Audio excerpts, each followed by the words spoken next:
Milio ya pingu za miguu ilisikika muda mfupi kabla ya kiongozi wa Venezuela Nicolas Maduro kuingia kwenye mlango mahakama ya jiji la New York kwa mara ya kwanza. Aligeuka na kuwaambia waandishi wa habari na watu wengine waliokuwa wakifuatilia tukio hilo kwamba ametekwa. Dakika chache baada ya kuingia mahakamani, Jaji Alvin Hellerstein alimtaka Maduro kujitambulisha ili kesi ianze. Mimi ni Bwana Nicolas Maduro. Mimi ni rais wa Jamhuri ya Venezuela na nimetekwa nyara tangu Januari 3.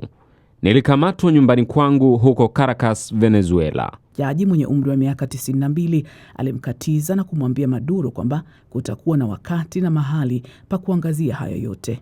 Hata hivyo, Maduro na mke wake Cilia Flores walikana mashtaka ya ulanguzi wa dawa za kulevya na umiliki wa silaha katika kikao hicho cha mahakama ambacho kilidumu kwa dakika 40 hivi Jumatatu mchana. Sina hatia. Mimi ni mtu na heshima zangu, Maduro alisema.